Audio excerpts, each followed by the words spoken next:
him and said, look, you're our guy. Take us home. Stock goes back to Carl. Open, drive the alley. Hammer dunk. What a play. Stockton and Malone at their best. With the Utah Jazz back in the finals, one of the game's greatest duos is back on center stage.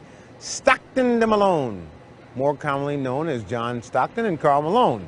They're both certain Hall of Famers, but in many ways, Stockton and Malone are an odd couple. In terms of size and background and personality, they're complete opposites. And throughout their careers, they've had to be very different types of players. But you might be surprised at what those differences really are. For over a decade, they have been one of sport's most recognizable tandems, Stockton and Malone. It's almost become like a single word, conjuring an image of the heady Stockton and the powerful Malone, acting as two halves of a greater whole. But this common description of them leaves out some important adjectives. John is a physically tough individual. I think that's the thing that surprises people, and especially other point guards in the league that try and guard him. First thing you look at him a little choir boy. He can't be tough now, but once you play against him, you find out really quick that Stockton is a tough character, very tough. It's easy to see why they'd be surprised. Often the smallest player on the floor, Stockton does thrive by outwitting his opponents. They're not sure what he's going to do. Is he going to take it to the basket? Is he going to pass off? Is he going to go left? Is he going to go right? But those who underestimate his ability to also beat them physically routinely pay the price.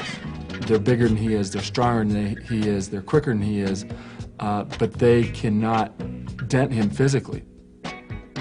In fact, when Utah runs its signature pick and roll, it's often Stockton who does the heavy lifting. He's by far our best screener. So visualize right now John Stockton, 6'1", 175, going to land of the Giants, setting a lane screen to try to free up Karl Malone, and the guy guarding Karl is some huge big guy, and John is taking him on.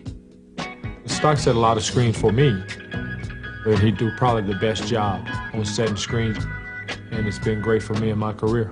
And at age 36, when many other point guards have begun to slow down, Stockton shows no signs of backing down. I think a lot of people still feel that they can intimidate him at certain levels, but that's never going to happen. No one has ever tried to intimidate Karl Malone. From the moment he arrived in the NBA, the mailman relied on his physical tools to dominate opponents. Karl Malone is a one-man gang. But it's his underrated ability to pick up the nuances of the game that have set him apart. You have to be aware whenever you cut that he may throw it. I was just running underneath the basket, and all of a sudden out of the corner of my eye I saw this ball, and I put my hands up, and it went right in my hands. I laid it in. Becoming a better passer, becoming a better foul shooter, become a better outside shooter. Obviously, I'm very biased because I see him and have been with him for his entire career. I don't know of a player that's changed that many aspects about his game in that period of time. I try to be a student of the game as the game's going on, and I learn a lot more. It's kind of like on-the-job training, and that's something I've always tried to pride myself in, not just what I did, but pick up something from another player. Karl throws it up, and that player picks it up, misses, rebounds it up in the air. So while opponents may think that they've seen everything this duo has to offer, it's no coincidence that they still manage to surprise them. Seldom do people understand that you need a lot of things to play in this game.